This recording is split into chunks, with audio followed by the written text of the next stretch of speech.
Good evening. In this model, I will create an opportunity to plan my alternative professional learning that will enable colleagues to go above and beyond and show how to move their ideas from my innovation plan forward and ultimately help create significant learning environments that will utilize technology to enhance student learning. I chose 4D, which is a four-dimensional learning because 4D includes length, height, width, and time opposed to three-dimensional. My 4D professional learning will tailor to Meadows Place Elementary Math and Science departments. The goal of the 4D professional learning operates throughout the duration of the school year. Our primary objective is to provide educators with an up-to-date format towards ASL, which stands for Active Student Learning within the classroom environment. Enhancement of student interaction through collaboration opposed to a brick-and-mortar approach is what we plan to incorporate throughout the district. 5 principles of an effective personal or professional development reflect upon an up-to-date current status revolving around the effects of technology in a classroom setting. This includes allowing time for teachers to learn a new strategy, supporting the implementation stage, engaging teachers through varied approaches, effective modeling towards helping teachers understand a new practice, and content presented that should not be generic but specific to the grade level.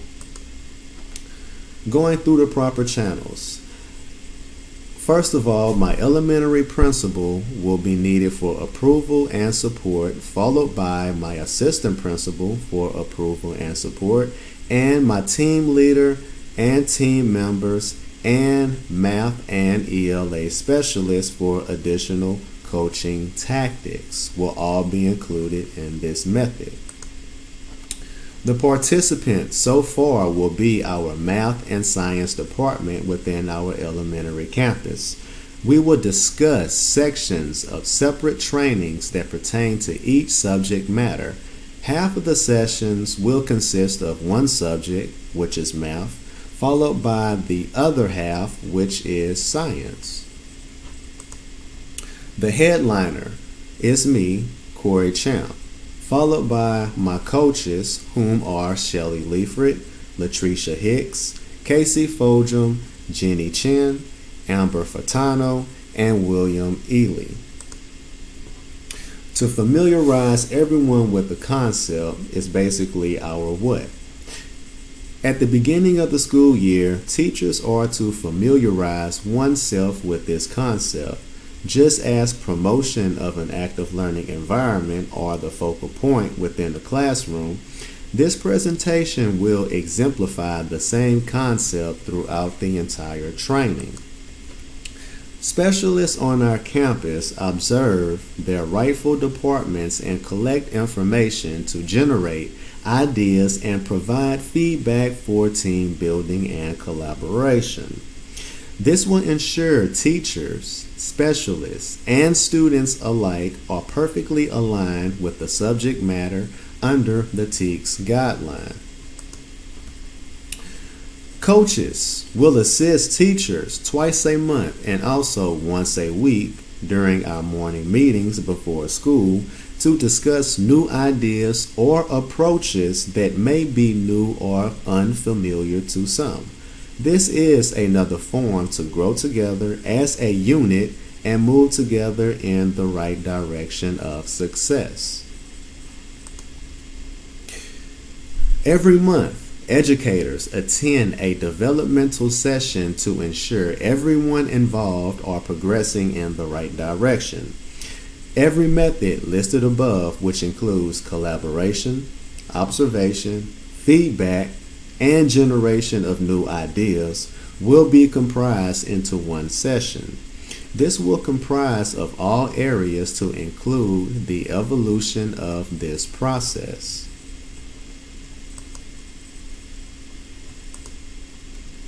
ASL methods. Now, the methods of ASL are comprised from my digital portfolio, which is tailored to blended learning and all modalities related to the structure of an active classroom environment. Soon, this method shall be applied to all subjects, but we will start with our math and science department for the time being. ASL methods are to be implemented and goes as follows. Growth mindset versus fixed mindset. This will gain an understanding of how will this impact and grow our students mentally. Also, what's the importance of an active learning environment? Active learning in the classroom is something that looks like and will be utilized in a classroom. Engagement is also something to consider. When we engage, we need to know how will each student benefit by accommodation of all learning styles. Every student learns differently. Kinesthetic, auditory, and those are some just to list. There are many ways kids can learn, and we want to make sure that we address each and every single learning modality available for our students to be successful in their educational career. Creation of activities. We will utilize centers and stations and get students to buy into this concept. Creation of technological assessments and ensuring students stay on the right track by not staying away to other forms of distracting activities. Those two formats will last 15 hours, not in one day, not in 1 week, not in 1 month, but throughout the duration of the entire school year, and it will be broken down week after week, month after month.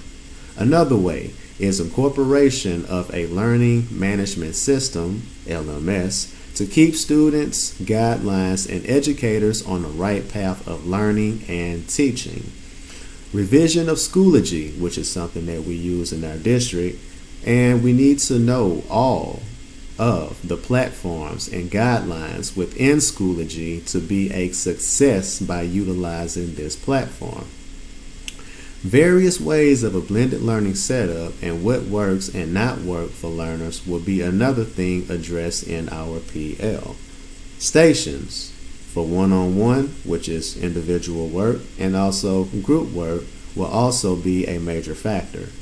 When I'm in the back and I'm at the kidney table and I'm working with small groups, the rest of the classroom needs to understand how to function properly between each station and not be at each station for too long, because by doing so, this will enable them to have wandering minds and just totally get off of course, and we do not want that. So, training will also be provided to help with classroom management and going from one station to the next. Creation of videos in between lessons to create a smooth transition between subject and subject matters is also something that is heavily needed. Sometimes we may do brain pop activities to give kids a little break, a little mental break, which may last with 2 or maybe 3 videos at the most to get them actively moving in the classroom. They're still learning, but at the same time they are able to decode the information that they have already encoded. Each month of the year, this will consist of facilitators, mentors, projectors for presentation, personal laptops for attendees during the LMS stage, and blended learning classroom handouts that will include group activities for stations, and feedback will also be generated. Surveys between everyone involved in the PLL development or professional learning development will be able to observe and give their implementations towards the strategy to learn what worked and what did not work. Because let's face it, sometimes we may have hiccups along the way, and that's all a part of teaching. We have to readjust, we have to accommodate, and we also have to modify our lessons to make sure that every student's needs can be met and every student wants will be carried in a justifiable manner. I want to chime in on something before my time is up. I read something from a colleague of mine pertaining to a discussion post, and she let me know that she thinks it is very important for students to learn to be okay with being in the unknown, because in order to grow, relating to a concept of growth mindset is a big takeaway. Students have grown accustomed to being told what to do and how to do it, which inevitably stifles their critical thinking skills. Now, by the time they get off into the middle school and high school level, it seems like they have to be retaught how to do this. This is something in my professional learning that I do not want to happen. Yes, we are at the elementary level, but this is where it starts. Once kids learn how to take ownership of their activities, take ownership of their learning, take ownership of socialization, this will help them when they embark into the middle school, high school, and hopefully collegiate level. So everything that we are doing is shaping them to help them advance in their educational career, and also we are teaching them that this is a lifelong learning process. This is something that will not just happen within 1 year. It will take years to develop. But I want my students, I want my staff to be able to give them the tools to help them excel as they get further and further into their educational career. Thank you for your time, and I will definitely have another vlog session on the way.